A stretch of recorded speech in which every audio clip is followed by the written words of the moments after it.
Hello नमस्कार बच्चों, कैसे हैं आप सभी लोग। उम्मीद करते हैं कि आप सभी लोग अच्छे होंगे और आप सभी लोग की पढ़ाई जो है प्यारे बच्चों बिल्कुल अच्छी तरीके से चल रही होगी। तो प्यारे बच्चों, आज की इस क्लास में हम सभी लोग पढ़ने वाले हैं 12th बोर्ड परीक्षा 2026 के लिए पॉलिटिकल साइंस के टॉप 10 लघु एवं दीर्घ उत्तरीय प्रश्न को, जो कि आपकी परीक्षा में बार बार बच्चों पूछे जाते हैं। उन सभी क्वेश्चन को इस क्लास में पढ़ने वाले हैं। तो प्यारे बच्चों, अच्छे से इन क्लास को देखिएगा लास्ट तक, जिससे कि आप जो इन सभी क्वेश्चन को याद कर पाएंगे और आप लोग अपने बोर्ड परीक्षा में सभी क्वेश्चन को आसानी तरीके से जो है बना पाओगे। तो चलिए प्यारे बच्चों, हम क्लास को स्टार्ट कर रहे हैं। उनसे पहले यदि आप सभी लोग इस चैनल पे पहली बार जुड़े हों तो प्यारे बच्चों, आप लोग जो इस चैनल को सब्सक्राइब कर लीजिए और सब्सक्राइब करके ऑल पे आप सभी लोग जरूर दबा लीजिए, क्योंकि आपको यहाँ पे क्लास 12 की बेहतरीन से बेहतरीन तैयारी बच्चों आपको कराई जाती हैं और आपको अच्छी तरीके से सभी क्लास करवा दिए जाते हैं, जिससे कि आपका बोर्ड एग्जाम अच्छी तरीके से क्लियर हो पाए। ठीक है बच्चों, तो आप लोग चैनल पे पहली बार जुड़े हो तो आप लोग चैनल को सब्सक्राइब कर लीजिएगा और क्लास को प्यारे बच्चों आप लोग लाइक नहीं किए हो तो क्लास को सभी लोग एक बार लाइक कर लीजिएगा। ओके, तो चलिए क्लास को स्टार्ट करते हैं बच्चों और क्वेश्चन देखिएगा। ठीक है, यहाँ पे बच्चों पहला क्वेश्चन आता है और पहला क्वेश्चन क्या है आप लोग का। पहला क्वेश्चन है बच्चों आप लोग का कि बहुदलीय व्यवस्था क्या है बच्चों। ठीक है, ये सभी क्वेश्चन इंपॉर्टेंट क्वेश्चन है बच्चों, स्टार लाइन देकर इन्हें याद कर लीजिएगा कॉपी पर लिख कर। ठीक है, चलिए सबसे पहले तो आप लोग चैटिंग को बंद कर दीजिए और एक बार फुल स्क्रीन इस तरीके से अपने फ़ोन को कर दीजिए और एक बार अच्छे से आप लोग जो है सभी क्वेश्चन को पढ़ते चलिएगा और याद भी करते चलिए और जो आपको हम समझाएंगे उनको समझते चलिए। ओके, तो चैटिंग थोड़ा बंद कर दीजिए और अच्छे से आप लोग समझिएगा क्वेश्चन को। ठीक है, चलिए तो यहाँ पे बच्चों देखिएगा, यहाँ पे क्वेश्चन क्या कह रहा है बच्चों कि बहुदलीय व्यवस्था क्या है बच्चों। ठीक है, तो इसके बारे में समझिएगा। उत्तर दिया गया है बच्चों आप लोग का यहाँ पे कि बहुदलीय व्यवस्था एक ऐसी राजनीतिक व्यवस्था है जिसमें कई राजनीतिक दल होते हैं बच्चों। यानी कि बहुदलीय व्यवस्था एक ऐसा राजनीतिक दल होता है बच्चों, व्यवस्था होता है बच्चों जिसमें कई राजनीतिक दल होते हैं। ये दल चुनावों में भाग लेते हैं, यानी कि ये दल जो है चुनाव में अपने अपने तरीके से भाग लेते हैं। ठीक है, और किसी एक दल के पास सत्ता नहीं होती है।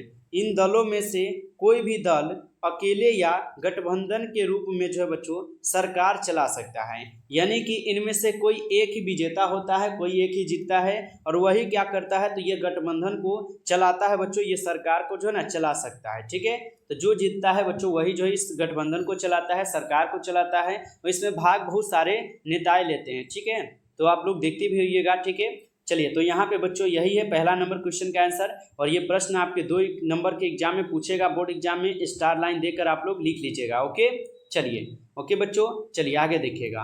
अगला क्वेश्चन है आप लोग का कि दल बदल से बच्चों आप क्या समझते हैं। ओके, बहुत इंपॉर्टेंट क्वेश्चन है बच्चों, VVI क्वेश्चन है, अच्छे से आप लोग याद कर लीजिएगा इन क्वेश्चन को। ओके, चलिए बताइए दल बदल से बच्चों आप क्या समझते हैं। तो उत्तर दिया गया है बच्चों आप लोग का यहाँ पे, क्या उत्तर है कि दल बदल तब होता है जब कोई विधायक या सांसद अपने राजनीतिक दल को छोड़कर किसी दूसरे दल में जो बच्चों शामिल हो जाता है। यानी कि दल बदल बच्चों कब होता है, तो दल बदल तब होता है जब कोई विधायक या सांसद अपने राजनीतिक दल को छोड़कर किसी दूसरे दल में क्या है तो शामिल हो जाते हैं, नया दल बना लेते हैं, नया दल बना लेते हैं। यानी कि अपना दल छोड़कर दूसरे दल में शामिल हो जाते हैं और नया दल बना लेते हैं, या बिना दल बदले अपने दल के खिलाफ क्या है तो मतदान करता है। इसे दल बदल जो है ना बच्चों कहा जाता है। ठीक है, यानी कि या तो वो दूसरे दूसरे दल में चले जाएंगे या अपने दल में रहते हुए भी क्या करेंगे तो अपने दल के खिलाफ मतदान करता है। ठीक है, यानी अपने दल के खिलाफ ही क्या करते हैं तो वह मतदान की प्रक्रिया करते हैं, तो वो क्या है तो ये दल बदल बच्चों कहलाते हैं। ठीक है, काफ़ी इंपॉर्टेंट क्वेश्चन है, ये क्वेश्चन अनेकों बार आपके बोर्ड एग्जाम में पूछ दिए गए हैं। ठीक है, याद कर लीजिएगा लिख कर। ठीक है, चलिए आगे देखिएगा बच्चों। अगला क्वेश्चन आता है आप लोग का कि एकल अधिपत्य दल व्यवस्था क्या है बच्चों। बताइएगा आप लोग कि एकल अधिपत्य दल व्यवस्था बच्चों क्या है। चलिए उत्तर देखिएगा आप सभी लोग यहाँ पे।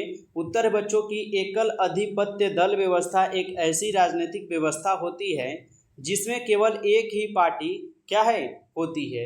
यानी कि बच्चों एकल अधिपत्य दल व्यवस्था कहने का मतलब है एक ऐसी राजनीतिक व्यवस्था होती है ना जिसमें केवल एक ही पार्टी होती है, जिसको राजनीतिक दल बोला जाता है। तो एक ही पार्टी होती है बच्चों और सभी सरकारी पदों पर उसी पार्टी के सदस्य होते हैं। यानी कि उसी पार्टी के सदस्य होते हैं सभी सरकारी काम पर। ठीक है, दूसरे शब्दों में केवल एक ही दल सत्ता में होता है। यानी कि दूसरे शब्दों में बोल सकते हो कि केवल एक ही दल जो है ना सत्ता में हो सकते हैं और वही शासन करता है बच्चों। और वही क्या करते हैं बच्चों, तो शासन भी करता है। तो यह क्या है बच्चों, एकल अधिपत्य दल व्यवस्था है। इनको भी अच्छे से लिख लीजिएगा कॉपी पर और याद करिएगा, ठीक ना।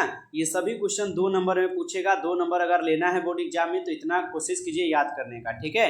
ज़्यादा कोई हार्ड नहीं है बच्चों, ज़्यादा से ज़्यादा क्वेश्चन आसान कर दिए जाते हैं यहाँ से पढ़ाने के लिए आपके लिए, ठीक है। चलिए आगे देखिएगा। आगे है बच्चों यहाँ पे, श्वेत क्रांति से आप क्या तात्पर्य है। बताइए बच्चों, श्वेत क्रांति से क्या तात्पर्य है, आपको इनको समझना है, ठीक है।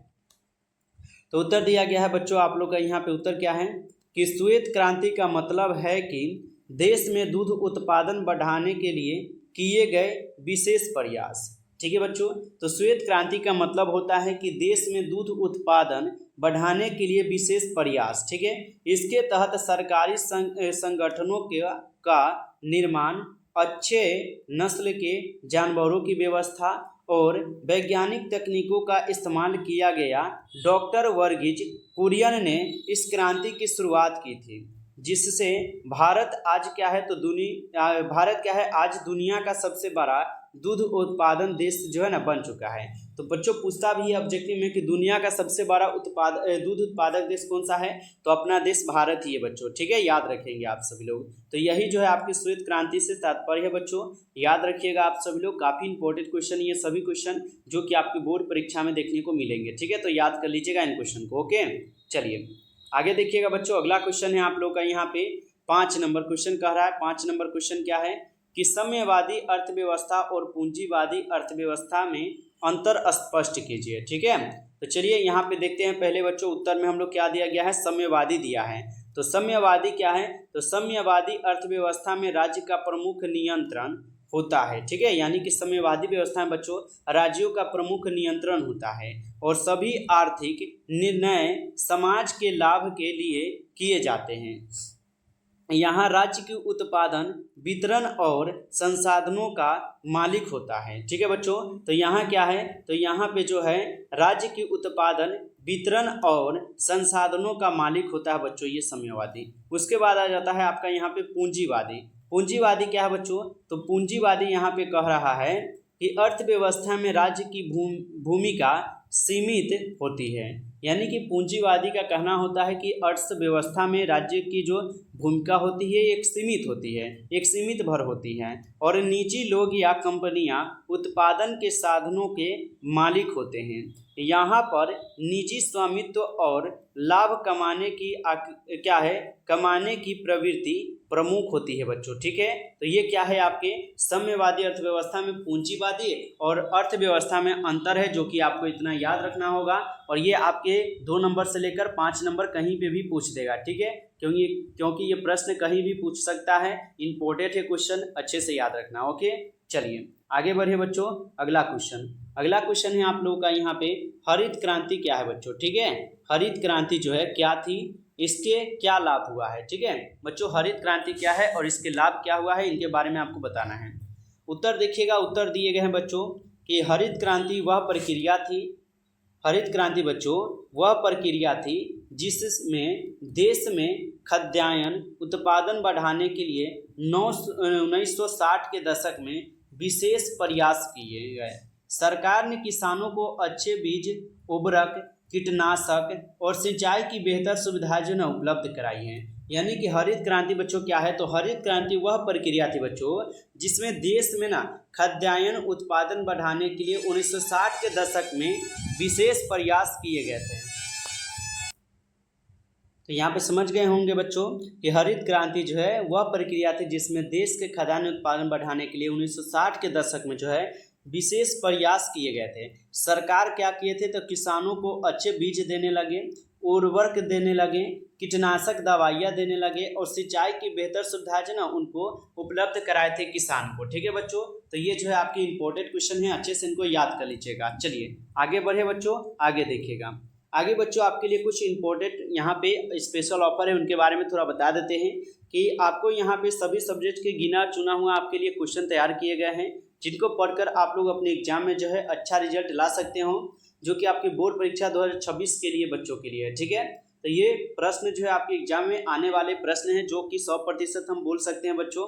और ये आपके अभी स्पेशल ऑफर चल रहा है, इनके लिए आपको जो है थोड़ा बता देते हैं। और ये आपको मात्र कितना है बच्चों, तो 199 में ये PDF आपको दिए जा रहे हैं। तो अगर आप इसको लेना चाहते हैं बच्चों तो आप व्हाट्सएप पर SMS कर सकते हो, व्हाट्सएप पर मैसेज कीजिएगा और बोलिएगा कि सर हमें 199 का PDF और नोट्स चाहिए। ठीक है बच्चों, इसमें आपके सभी सब्जेक्ट दिए जाएंगे और यही आपका नंबर है बच्चों। यही इसी नंबर पे आप लोग को जो है ना मैसेज करना है व्हाट्सएप पर और बोलना है कि सर हमें 199 का PDF दे दीजिए। बच्चों इसमें बिल्कुल आपके गिने चुने गए क्वेश्चन है जो कि आपको पढ़कर अच्छा से रिजल्ट लाने में मदद मिलेगा। ठीक है, तो आप लोग लेकर अच्छे से पढ़ लीजिए, मात्र आपको 199 में मिल जाएंगे। ठीक है, तो जिनको भी चाहिए आप लोग जरूर मैसेज कर लीजिएगा इस नंबर पे। चलिए फिर मिलते हैं यहाँ पे आगे क्वेश्चन की ओर। ठीक है, यहाँ पे देखिए बच्चों क्वेश्चन, यहाँ पे क्वेश्चन है बच्चों की योजना अवकाश का अर्थ बताना है आपको। ठीक है, योजना अवकाश का बच्चों आपको अर्थ बताना है।